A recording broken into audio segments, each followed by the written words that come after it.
uh, gonna wait on everyone to show up, but today we are doing a demonstration, so not to worry.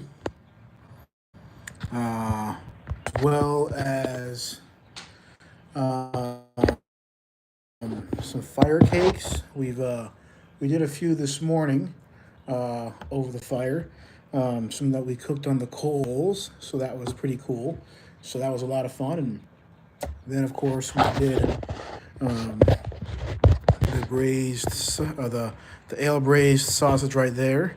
This is somewhat of the end result here. Um, there are multiple recipes. There's more than just one. I know a lot of people will say, "Oh, that's not a recipe," but trying to keep the flies out. But yes, there are multiple recipes that include sausage from the 18th century that are historically accurate to the time period. Um, so it's one of those things to where it depends on the recipe that you have.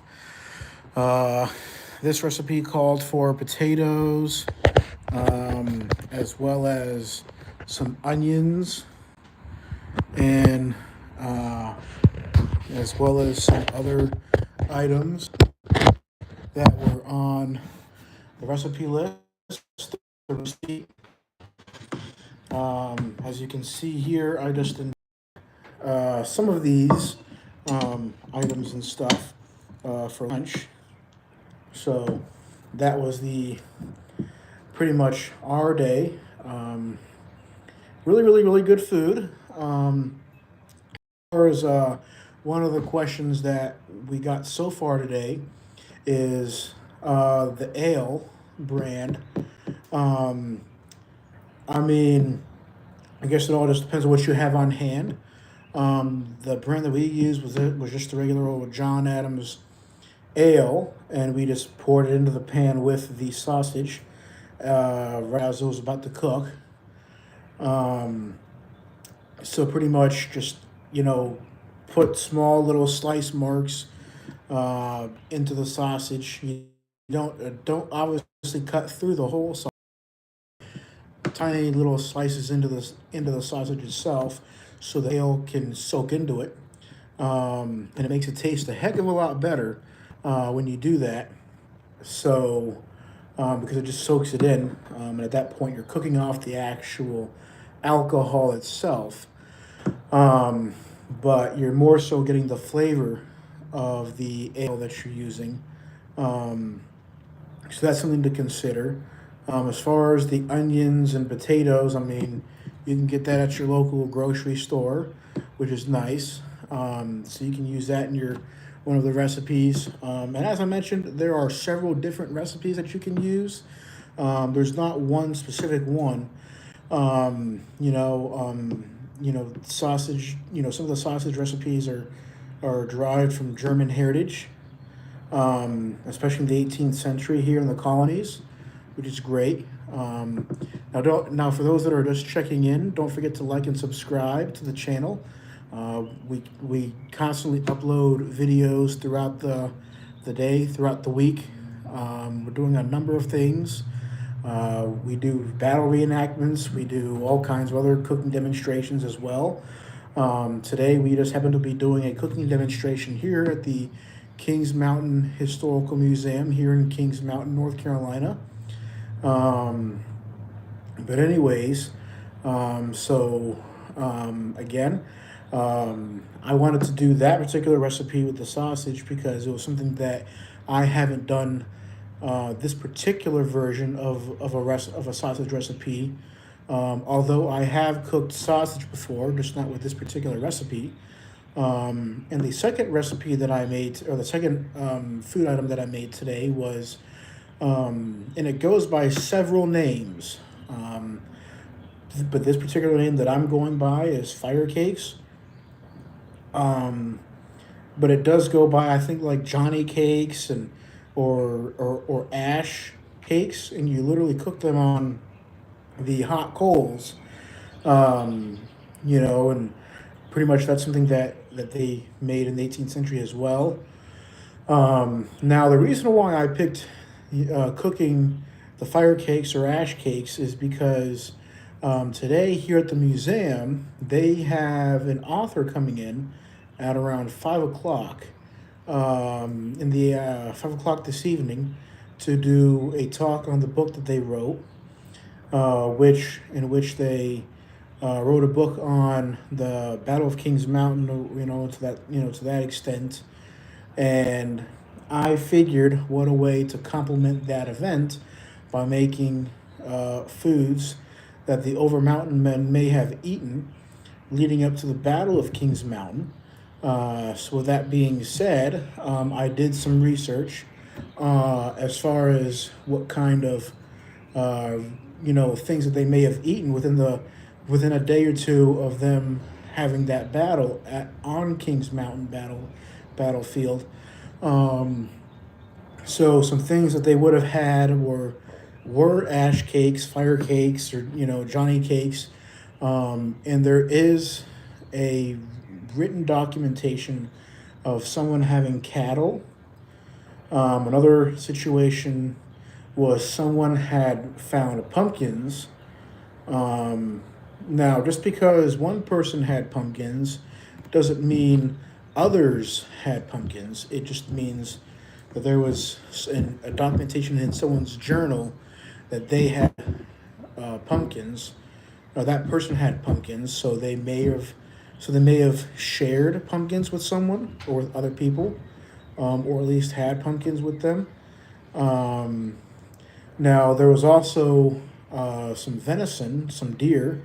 Some people had gone hunting for deer in the general vicinity or along the way within a day or two of the Battle of Kings Mountain.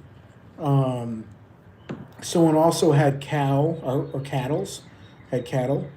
So that was also something that they had, which I find really fascinating and interesting, really cool. Um, so that they had such things, which is great. All of which were documented. Some of the, and of course I had to talk to some of the rangers as well throughout my research when I called the Kings Mountain National Military Park, which is the battlefield actually.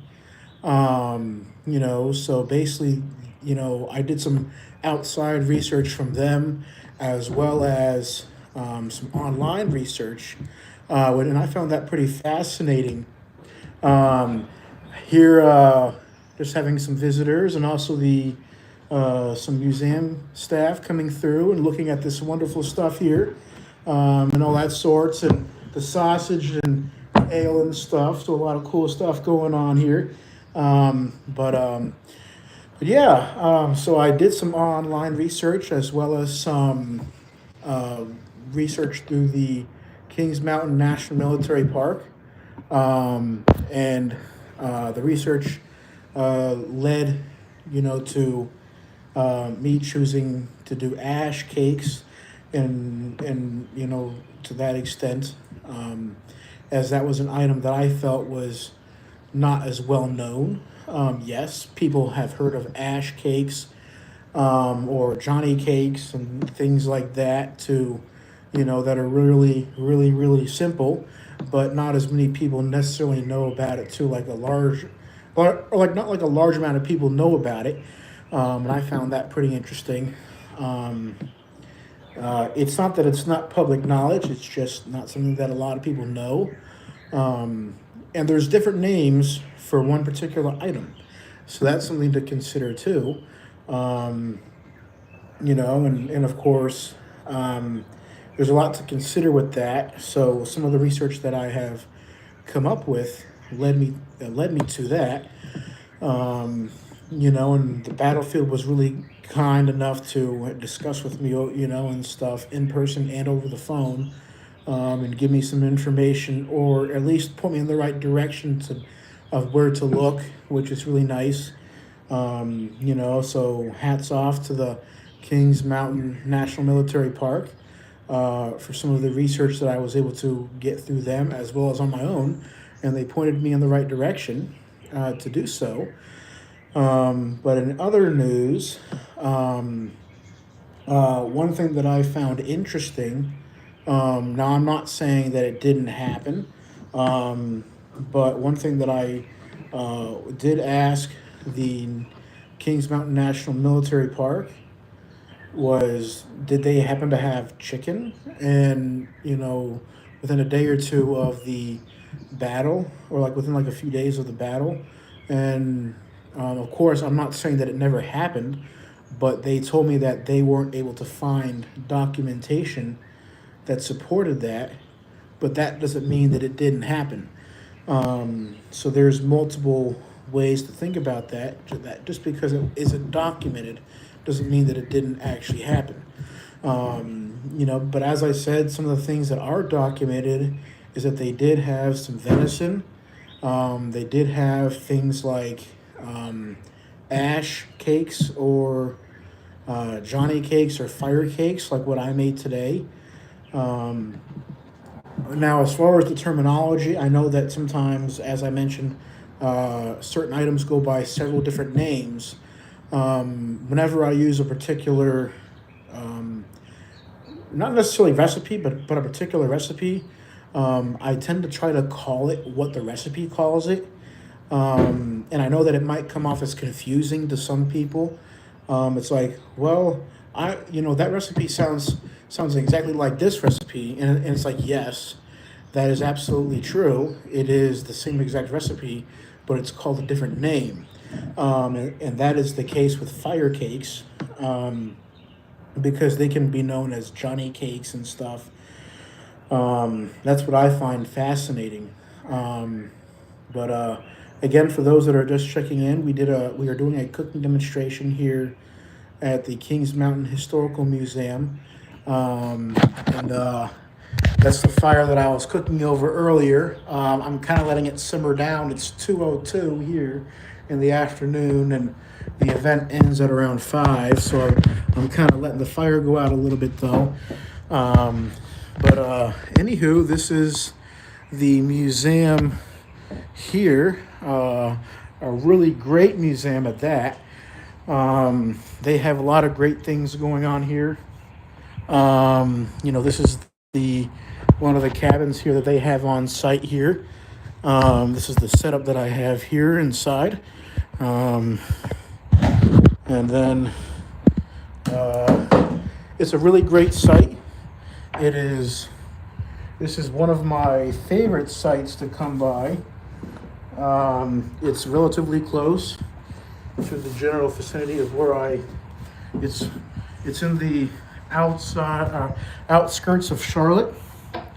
It's west of Charlotte, to be specific.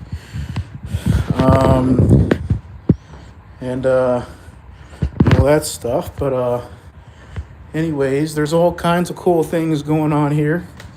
Of course, we are also doing a signing up for the militia here, as they say, and I find this so cool. And know that we were looking at this a few days ago, and they had made a post talking about the signing up for the militia, the Tryon County Militia here in the general area, and we got a signing here a few days ago, which was really, really, really cool and really detail oriented.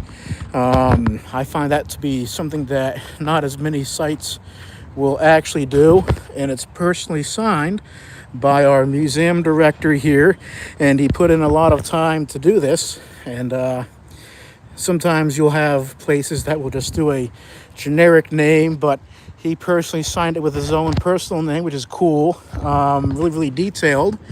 But anyways, this is the site here. We have a lot going on here. Lots of cool plans coming our way toward the museum and stuff. So by all means, look us up. This is the Kings Mountain Historical Museum here. And they also are having their garden, in the process of getting something going with that. So by all means, please come on by and enjoy this site. They have a lot being planned at the moment, and a lot being planned. So come on by and check us out. And enjoy your day.